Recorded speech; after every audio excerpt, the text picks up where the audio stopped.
Oh, the light turned on. Oh, and we're counting down. Oh, I think I'm up. I think I'm up. I think I'm up. Digga, digga, digga, digga. Okay, back. We're back. Hello. Whew, I am redoing this. I'm actually reposting. I don't really know where to put this camera. I'm reposting episode 9. It looked like, actually, it did. I'm pretty sure I think it did only post for like 2 minutes or record for 2 minutes. And then there was a glitch as I was recording, and then it kept recording. And then it wasn't until like 24 minutes in that it just completely shut me out. So I thought I at least got 24 minutes of words in.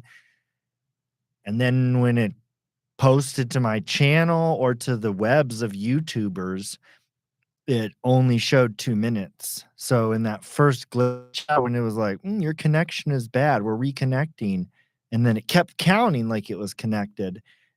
That moment was actually the Nyx. It was actually the sword and the stone, which you actually pull the sword and the stone out of. So it was actually just the glitch and the hiccup.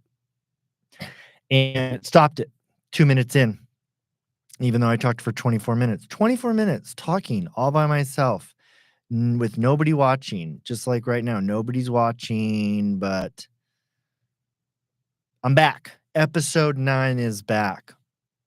Let's do my quick little introduction, which, and by the way, my headphones are not working properly, so I can only hear out of this left ear. Okay, to you, you're looking at my right side. That's stage audience right. I'm on stage left. Stage left ear is the only one working. This is completely silent. This is my bad ear, too. It's the one that rings and hums when I go to concerts. That's okay.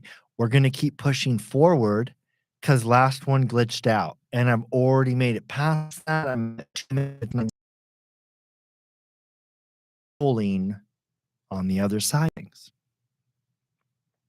This show, The Eternal Wizard Sage of Falafadorf, on these long format video casts, video logging, podcasting, I don't know what it is, where I talk on the long format of me talking is about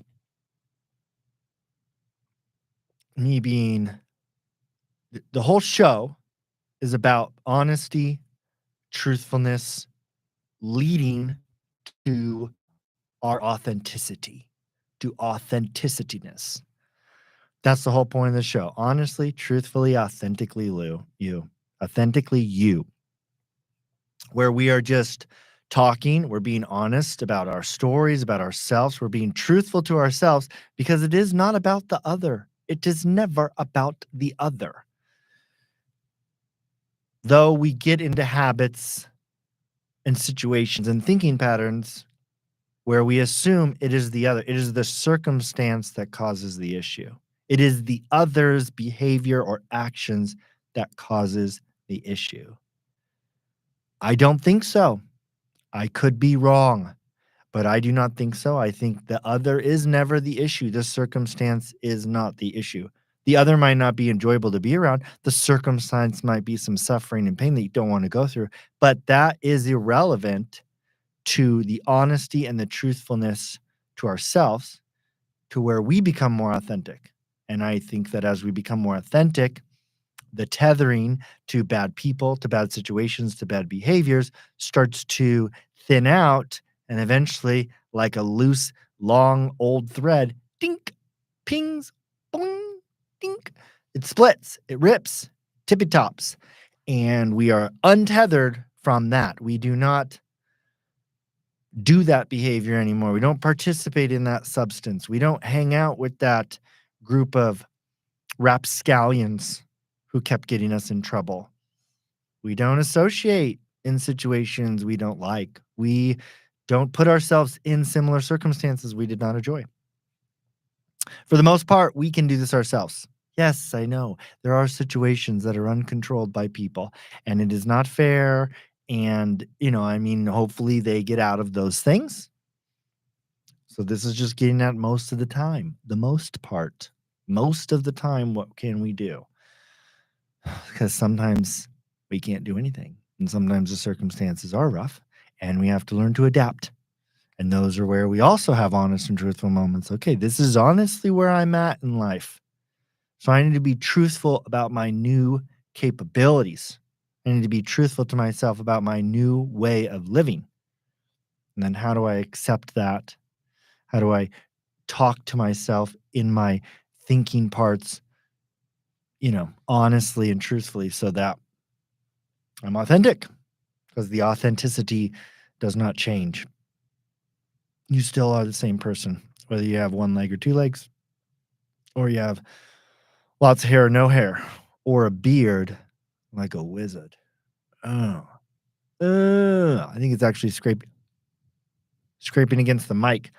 But when these mics have these spit nets, I think that's what they're called. I think that's the production term is a spit net, so that you can't probably hear my beard because it's not actually touching the mic. It's scraping against the spit neck, which is actually kind of gross. I mean, I don't know how many people use these mics. I don't know what people's, protrusion of fluid is when they, loiter their words over a microphone.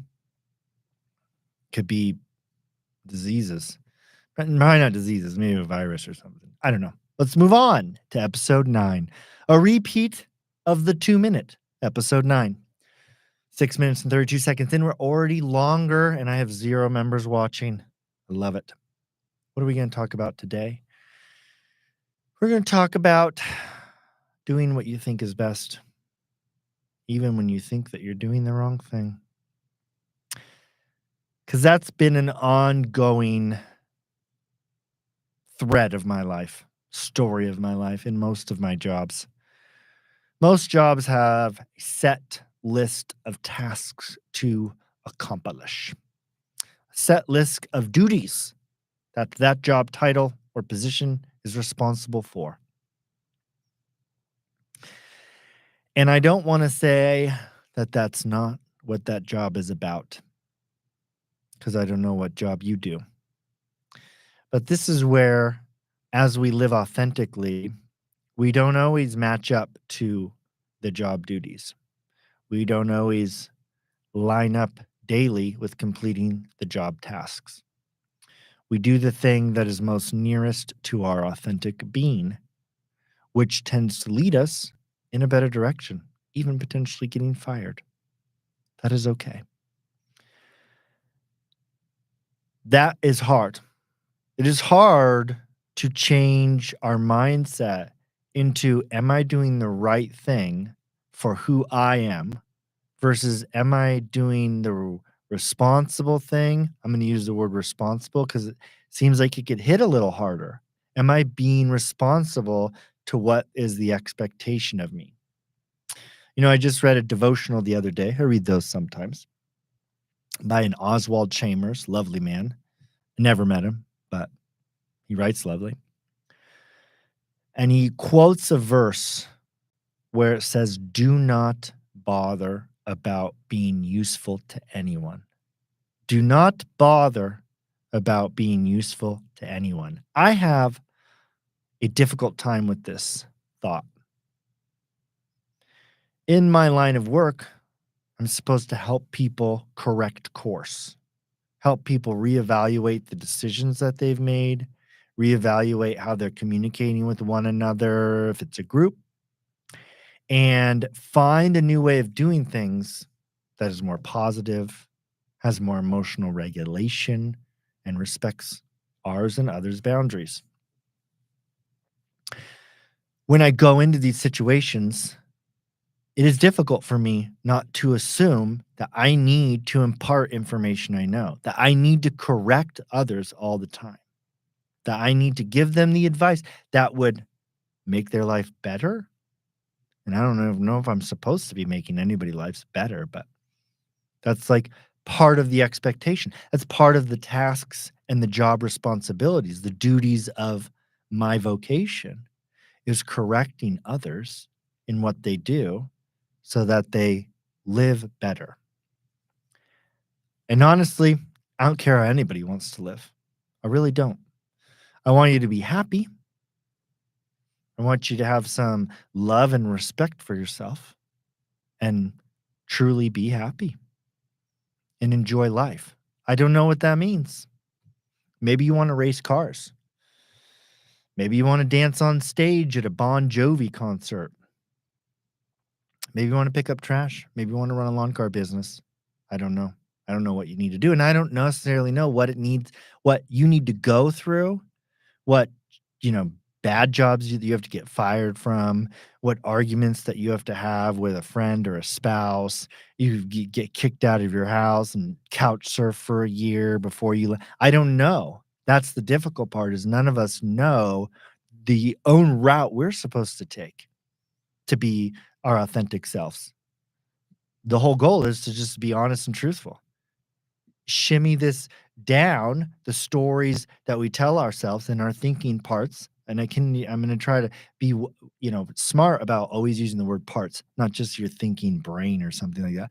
Your thinking parts and getting the truth and the honesty out of what is happening or what you're doing or yourself or whatever, because there is only one truth. There's only one truth of what is going on or what's happening. There can be many lies, there can be many embellishments, there can be many alterations done to a story, but there's only one truth. That's the only thing. So when we do this, it cuts out all the little lies, which are all these extra little branches, all these weeds that have grown in our grass, all these little stories that we've made up or embellished or altered to look better, to sound better, to get higher pay at our job, to convince somebody to like us. As we become more honest, we become more truthful, we just become more of ourselves. And ourself is not adapting to the other or the circumstance. We are ourselves.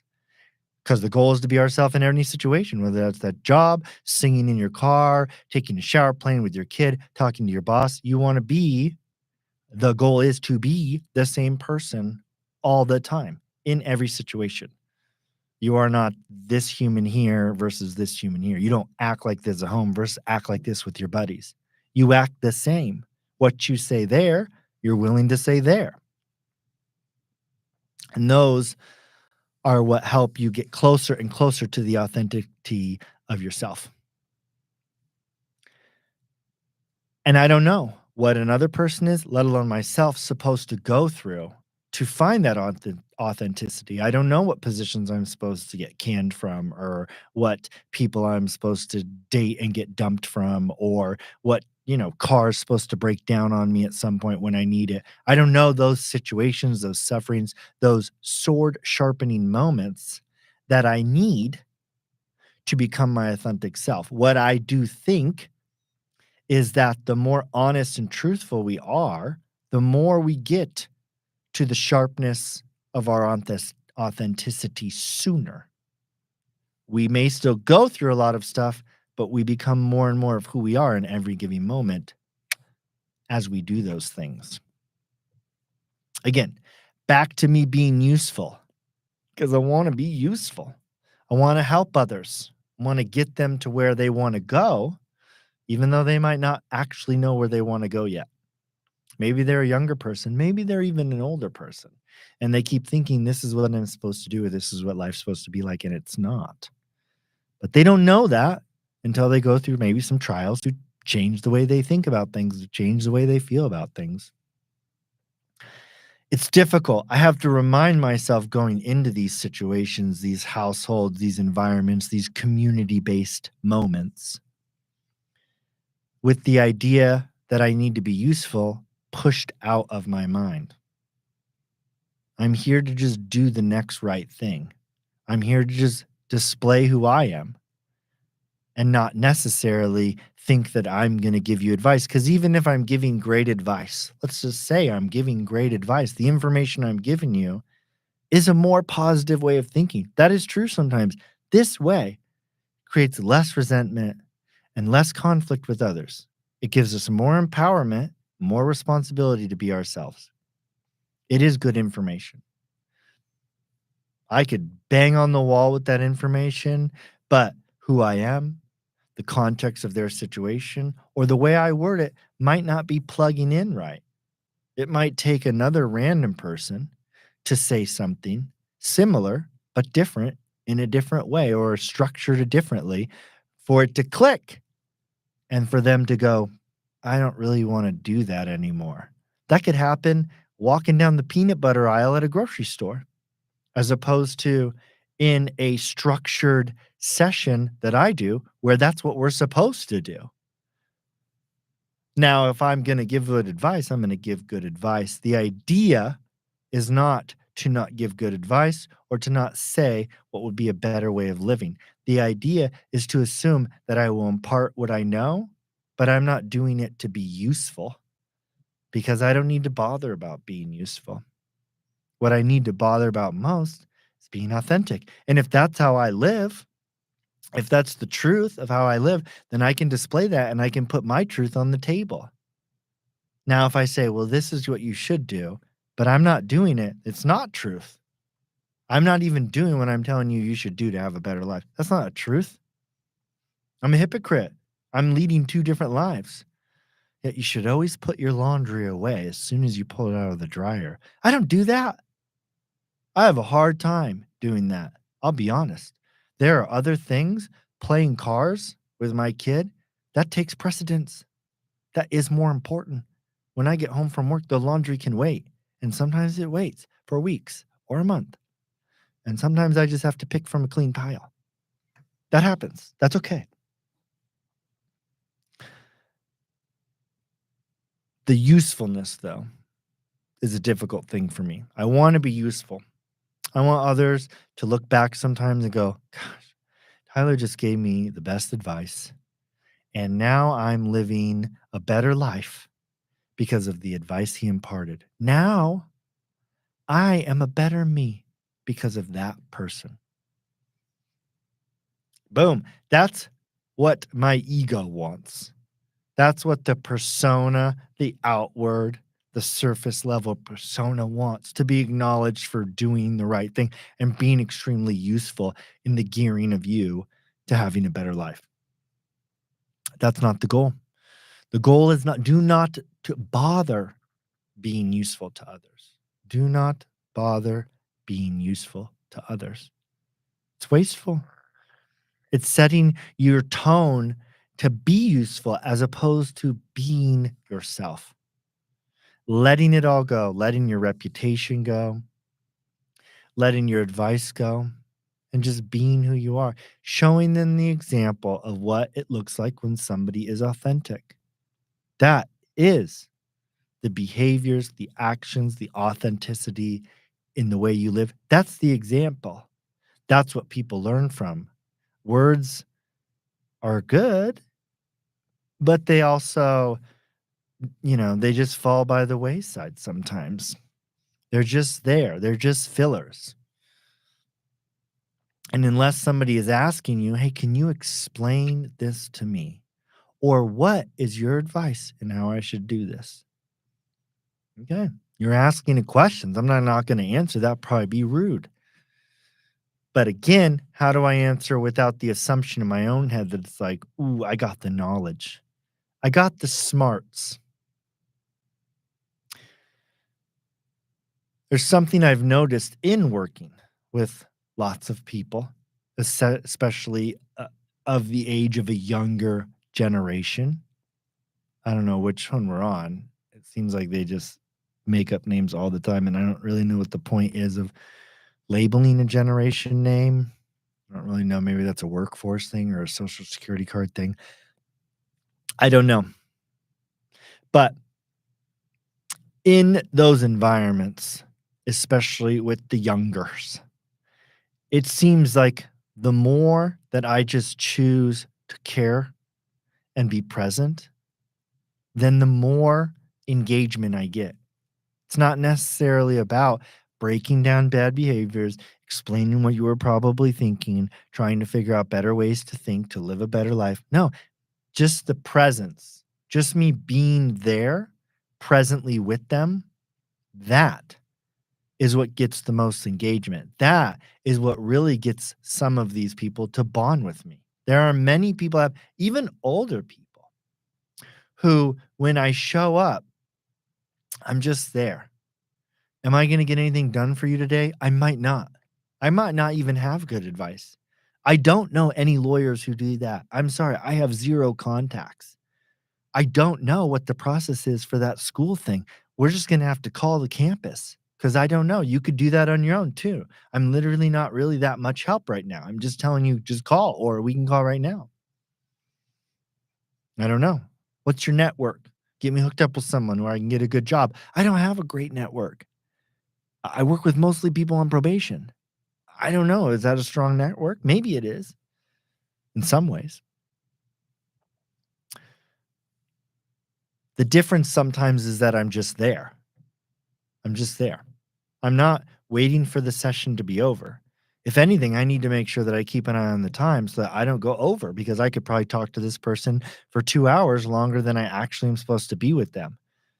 Yeah, I mean, we could hang out all night if you want. We could go to 8 o'clock and then I gotta go home because I'm having fun with them and I'm just being with them. Even if we just sit and talk about the world, what makes up the colors of a rainbow? I don't care what we talk about. We're engaging, we're present with each other, and that makes a huge difference. And I work with some people because I'll be honest, in some of the aspects of what I'm supposed to do, I'm not the best.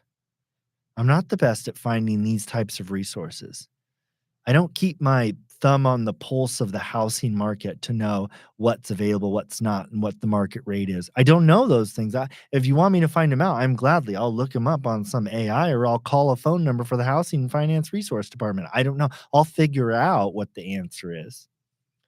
And I know others are sometimes better at that. Boom, we can get this application in, it starts this process. This gets us to the next level. Boom, boom, boom. Okay, I got to go to the next person.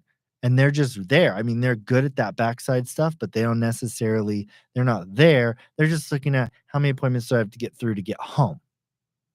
And I think sometimes that's the difference is I'm not necessarily there, which again, I have to get past my own self on this because the idea that I'm going to be useful or should be useful permeates into my thinking parts.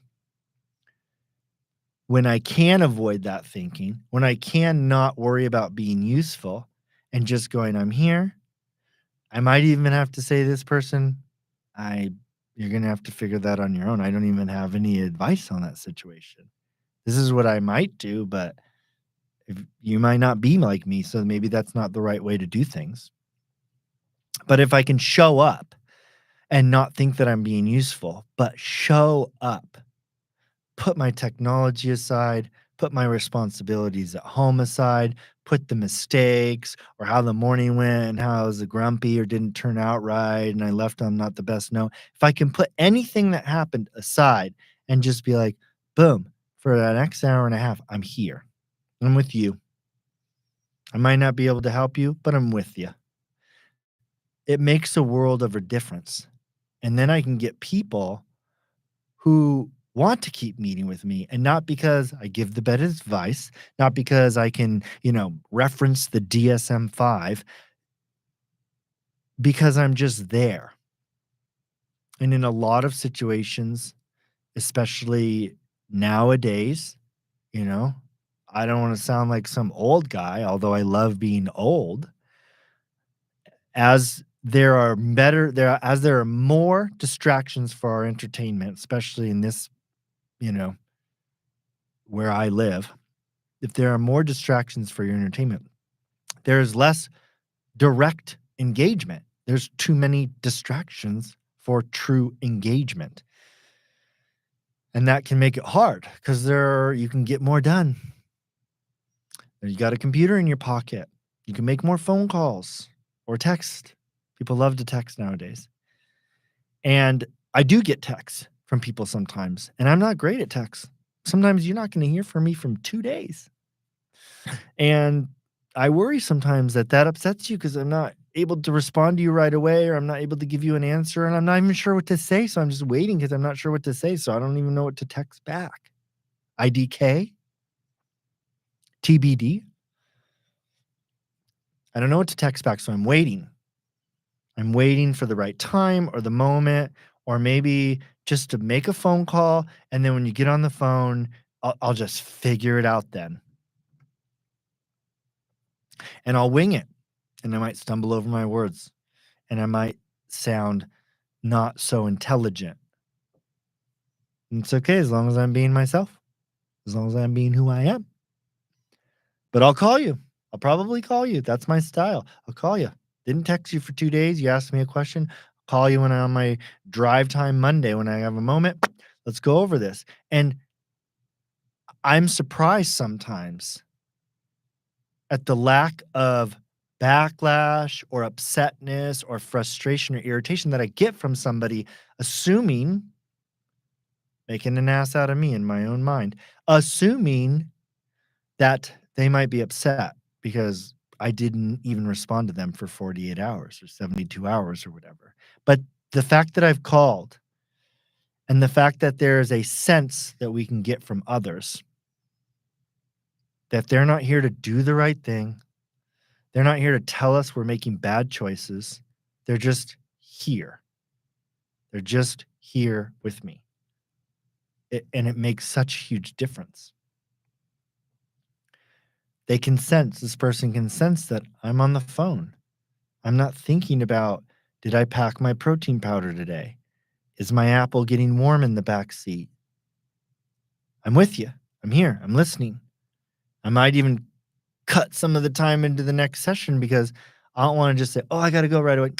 If you're in the middle of telling me something because you've gotten somebody on the phone who's engaging with you, I don't want to destroy that. I don't want to throw that out right away. I want to keep that going until I have to break it or there's a break in the moment and I can, get on to the next. But I'm not looking to get on to the next.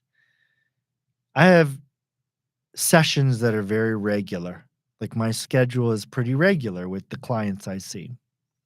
But I also inform many clients that I go to where I'm needed and I stay where I'm needed until I'm not needed, which means that I might last minute cancel. Or I know I have you regularly on Wednesdays at 3, but I don't know if I can always make it there Wednesday at 3. It really depends on where I'm needed. And some days my need changes. And so on Monday, I know that I can't do this on Wednesday. And sometimes at noon on Wednesday, my need changes. And now I have to alter my day based off a new need of who I'm supposed to be, where I'm supposed to go, and what I'm supposed to do. The useful part for ourselves can get in the way a lot of who we're supposed to be. And yeah, sometimes being useful can be good. It can get you promotions at jobs. It can amplify the mood of your spouse for a day. It can get you pay raises so you can buy a nicer car. And so on the outskirts, the usefulness looks better. It looks like, as I become more useful, as I have more knowledge to tell other people what to do, I'm becoming wealthier and better adversed to live in this society through the eyes of others. It's not always the right way. Usefulness sometimes is the distraction. Being ourselves is the only goal. There is only one thing that you need to do, I believe, in this life, and that is to believe and behave in the way that you are supposed to be. There's no other goal. If you get fired at your job for being you, you're probably living a happier life. If you stay at a job that does not fit who you're supposed to be authentically because you're useful, might not go over great. I don't know. I'm just saying that's a difficult thing for me. The idea of imparting the correct things I know, the idea of being useful to another, for me, these are distractions because it's not about being useful. It's about being myself. And that's where the honesty and truthfulness comes in. Yeah, I'm going to be truthful. I should have stayed up this morning. I honestly wanted to, but I had a lazy moment and I had a window of time where I could go back to sleep. And I went back to sleep and I crushed 2 hours of my morning sleeping. Was I a bit exhausted? Yeah. Did sleep sound like a better thing? Yes. And sometimes getting that extra sleep is the more important thing. But then this morning, I woke up. I wanted to get the same amount of things that I thought that I wanted to get done. And I obviously had lost some time. So there was no, move into the next, easy does it, as they say. There was no easy does it. It was get it done, on to the next, multitask this, do this at the same time, go back and forth between these tasks, get this done, smile at your kid, say hello, trim some bushes, boom, boom, boom, talk to the spouse, bing, bing, bing, boom, boom, and then I'm out the door. And then I'm running 25 minutes late to my meeting, which that's normal. So I'm not upset about running 25 minutes late. That's kind of how I function. Beyond that, though, I need to be honest and truthful. I honestly wanted to stay up because I wanted to get some other things done and I didn't want to rush in my morning process. The truth is, I need to be truthful. I got lazy this morning. I was lazy and I took advantage of a lazy opportunity. I didn't do it because I didn't feel good. I didn't do it because I needed to. I just did it because the opportunity arose. So the truth is, that was a moment of laziness. And the honesty is, I didn't want to do that.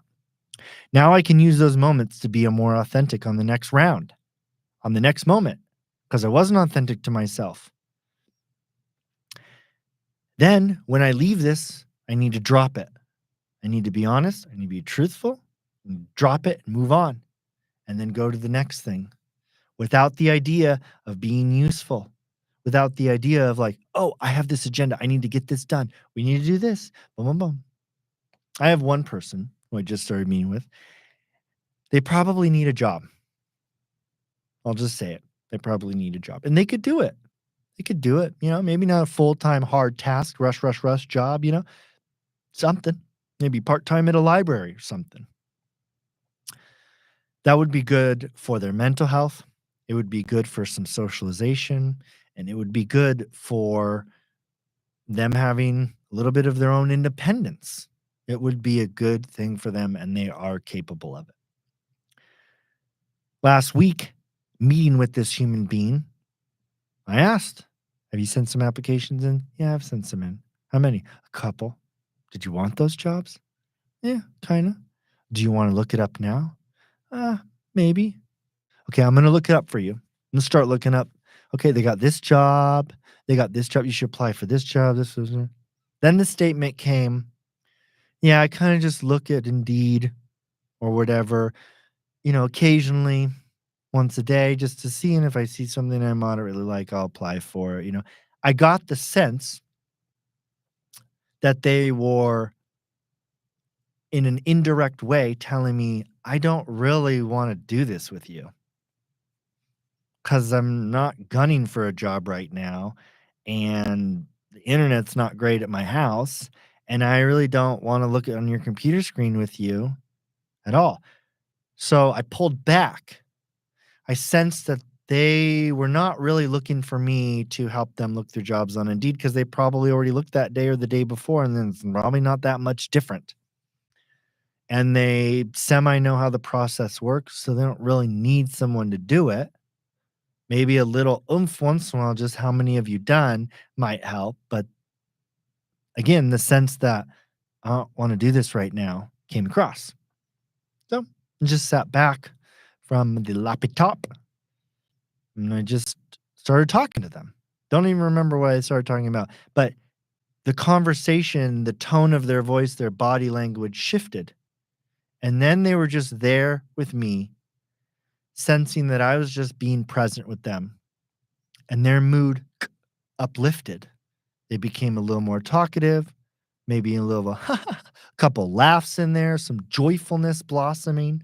I could sense it. I can sense their whole personality shift, their whole idea of what they were doing shifted because they didn't need that it would be good for them, but in that moment with me, they just needed me to be present with them as myself. They didn't need me to be useful.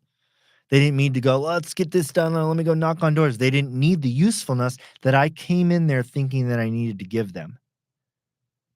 So it was a moment that I had to step back and go, okay, I'm trying to be productive and useful to this person.